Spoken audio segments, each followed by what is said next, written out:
The next sitting. Clerk.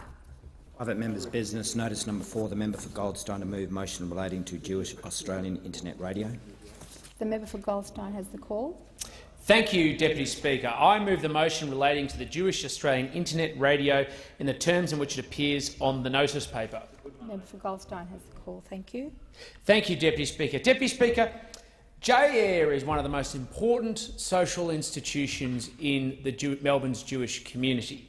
It's an incredibly important part of the social fabric because it provides many Jewish Australians in our community and overseas through the internet with the opportunity, and across Australia I might add, with the opportunity to directly hear about the issues that affect Jewish Australians, particularly those who may not have access to newspapers like the Australian Jewish News, and so that they can be able to be aware of updates and events that make sure that Australia's Jewish community is well represented and well heard.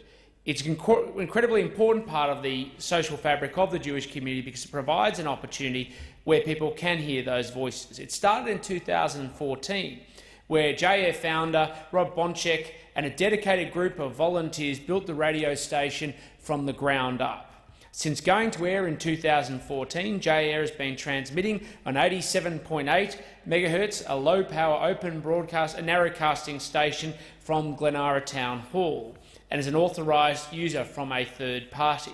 And over time it has been consistently successful in delivering and achieving its aspirations and its goals. There have been a number of important community organisations that have a direct relationship with J-Air to get the issues that affect Melbourne's Jewish community out to the community, including the Jewish Community Council of Victoria, the Executive Council of Australian Jewry, the Community Service Group of Victoria, the Zionist Federation, Zionism Victoria, the United Israel Appeal, the Jewish National Fund, Magen David Adom, Maccabi Victoria and Bialik College, amongst many. And of course it's received significant community financial support, including from the Bendigo Bank Foundation, the Beeson Family Foundation, the City of Glenara, Peachtree Capital and River Capital. And of course, many people, including members of this chamber, will have been on J-Air to talk about the issues that affect the Australian Jewish community. And I myself have been on many times talking about important issues like free speech and why that's central for a liberal democracy, as well as updates in this chamber and, of course, our important relationship with one of our most important allies, Israel, to the Jewish community as well.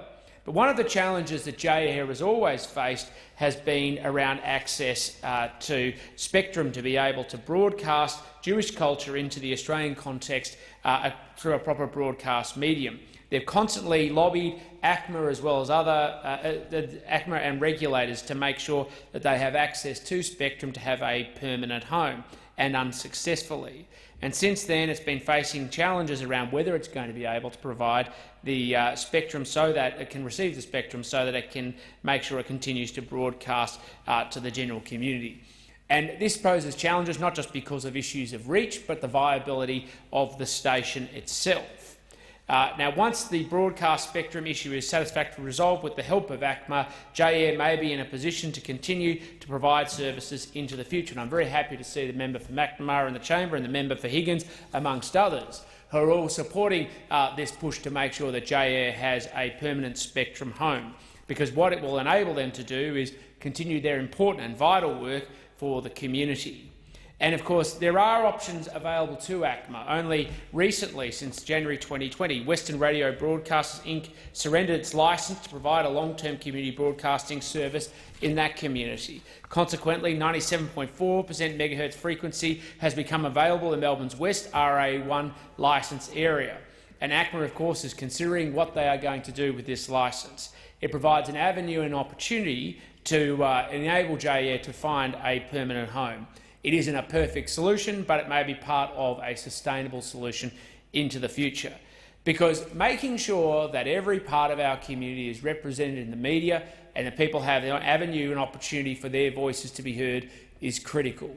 Australia's community is blessed and enriched by the incredible Jewish heritage and cultural traditions that inform the development of the fullness of the Australian way of life. And J-Air, of course, provides a critical role as part of that rich social fabric so that Jewish Australians can hear the voices and the issues of concern to them.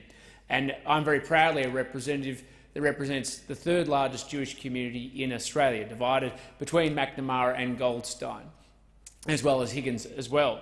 And we're very proud to make sure that we support this important community organisation, support its ongoing broadcasting to support our fellow Australians.